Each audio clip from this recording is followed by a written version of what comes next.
आज दुनिया में पर्यावरण का संकट बढ़ता ही जा रहा है। आज ये संकट इतना बढ़ गया है कि भावी दुनिया के अस्तित्व के लिए संकट पैदा कर रहा है। आज वो समय आ गया है कि अब ना जागे तो कभी नहीं जागेंगे। अभी देर कर दी तो बहुत देर हो जाएगी। अब देश को पर्यावरण की रक्षा के लिए कानून बनाने होंगे।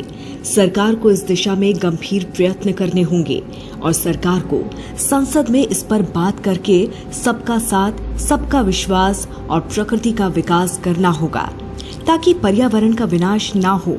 मोदी सरकार से देश को बहुत उम्मीदें हैं।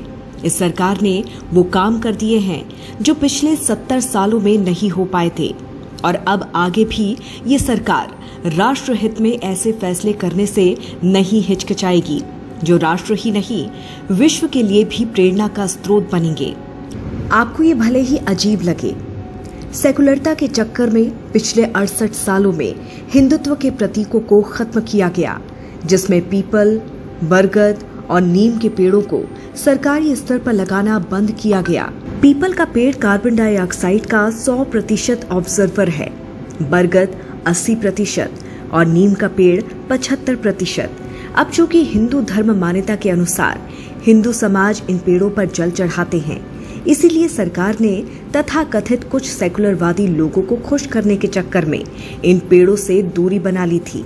यही नहीं, इसके बदले यूकेलिप्टस को लगाना शुरू कर दिया जो जमीन को जल विहीन कर देता है। इस पेड़ को लगाना इंदिरा गांधी ने चालू किया।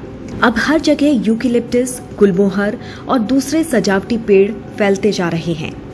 अब जब वायुमंडल में रिफ्रेशर ही नहीं रहेगा तो गर्मी तो बढ़ेगी ही, और जब गर्मी बढ़ेगी तो जल भाप बनकर उड़ेगा ही। अगर हर 500 मीटर की दूरी पर एक पीपल का पेड़ लगाएं तो आने वाले कुछ साल भर बाद प्रदूषण मुक्त दिल्ली होगी। वैसे आपको एक और जानकारी दे देते हैं। पीपल के पत्ते का फलक अधिक और डंठल पतला होता है, जिसकी वजह से शांत मौसम में भी पत्ते हिलते रहते हैं और स्वच्छ ऑक्सीजन देते रहते हैं। जब सोमनाथ चटर्जी लोकसभा अध्यक्ष थे तब मंत्रियों और सांसदों के आवास के अंदर से सभी नीम और पीपल के पेड़ कटवा दिए थे।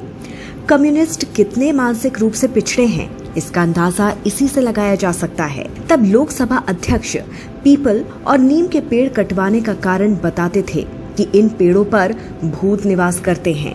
मीडिया में बड़ा मुद्दा नहीं बना क्योंकि ये पेड़ हिंदू धार्मिक आस्था के प्रतीक थे। वैसे भी पीपल को वृक्षों का राजा कहते हैं। इसकी वंदना में एक श्लोक देखिए, मूलम ब्रह्मा त्वचा विष्णु सखा शंकर मेवच पत्रे पत्रिका सर्वदेवानाम वृक्षराज नमस्तुते। भावार्थ तो समझ ही गए होंगे। अब करने योग्य कार्य, इन जीवनदायी पेड़ों को ज्यादा से ज्यादा लगाएं और यूकेलिप्टस पर बैन लगाया जाए। जिनके पास इन पेड़ों को लगाने की ज्यादा जगह ना हो तो वो तुलसी जी का पौधा भी लगा सकते हैं। आइए हम सब मिलकर अपने हिंदुस्तान को प्राकृतिक आपदाओं से बचाएं। अब आप समझ गए होंगे कि सूखे की वजह सेक्युलरिज्म यानी कि सेकुलरता है, अर्थात धर्मनिरपेक्षता है। अब हमें धर्मनिरपेक्ष नहीं, धर्म सापेक्ष होना होगा ताकि समाज के अस्तित्व की रक्षा की जा सके, वरना आगे चलकर हम हवा और पानी दोनों के लिए तरस जाएंगे। ब्यूरो रिपोर्ट, जन भावना टाइम्स।